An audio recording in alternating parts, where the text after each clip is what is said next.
సినిమాలో విఎఫ్ఎక్స్‌కు ఉన్నటువంటి ప్రాధాన్యత అందరికీ తెలిసిందే. సో, విఎఫ్ఎక్స్‌ను సినిమాను విడదీయరానటువంటి అనుబంధం ఉన్నటువంటి డిపార్ట్‌మెంట్.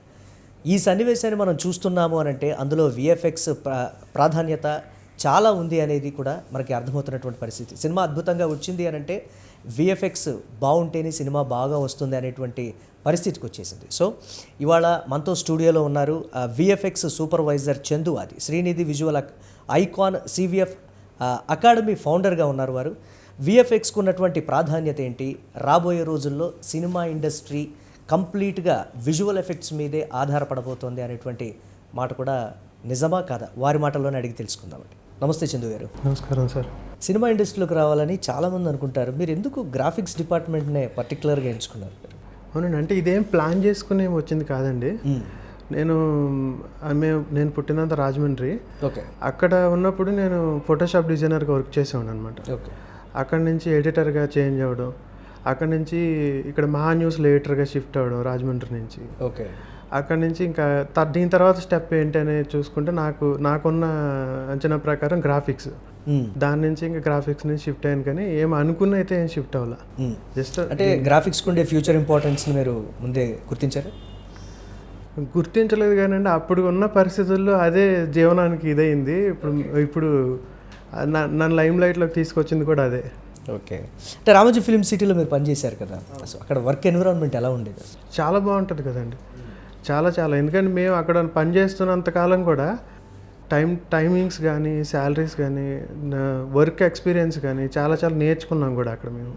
సో బాహుబలి సినిమాతో తెలుగు సినిమా ప్రపంచవ్యాప్తం, అవును, వరల్డ్ వైడ్గా ఆ రెండు సిరీస్లు కలిపి ఒక 2,000 కోట్ల రూపాయలు పైగా వసూలు చేసింది. దాంట్లో గ్రాఫిక్స్ ఉన్నట్లుగా కూడా తెలియనటువంటి సిచ్యువేషన్. ఇక్కడ ఈ పార్ట్లో గ్రాఫిక్ ఉంటుందని కూడా ఎవరు రికగ్నైజ్ చేసినటువంటి పరిస్థితి లేదు. ఆ సినిమాకు విఎఫ్ఎక్స్ చాలా ఇంపార్టెంట్. సో అలాంటి సినిమాకు పనిచేసే అవకాశం మీకు ఎలా వచ్చింది?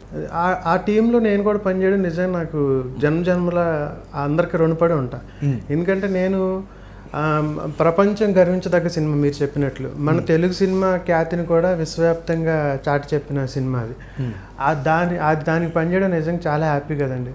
ఆ ఎక్స్పీరియన్సెస్ కానీ అవన్నీ మాకు ఇప్పుడని కాదు, కెరీర్ స్టార్టింగ్ నుంచి కూడా దానికి వర్క్ చేయడం ఇప్పుడు మాకు గ్రోత్ చాలా తీసుకొచ్చింది అది.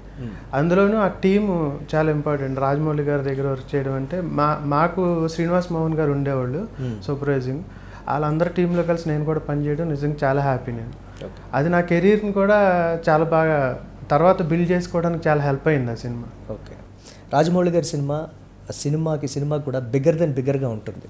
అవును. బాహుబలి అంత హ్యూజ్ సక్సెస్ అవుతుందని మీరు అసలు ఎక్స్పెక్ట్ చేశారు? అంటే సక్సెస్ అవుతుందని తెలుసండి, కానీ మరి ఇంత ప్రపంచవ్యాప్తంగా ఇదవుతుందని ఎవరు అనుకోరుగా చేసేటప్పుడు. కానీ నేనైతే ఒకటే నమ్ముతానండి, మన పని మనం సక్రమంగా చేయాలి, అప్పుడే రిజల్ట్ తర్వాత. అండ్ నేను శ్రీకృష్ణుడు చెప్పినట్టు ఫలితాలు ఆశించకుండా పని మాత్రమే చేయండి అని నేనైతే అది బాగా నమ్ముతాను.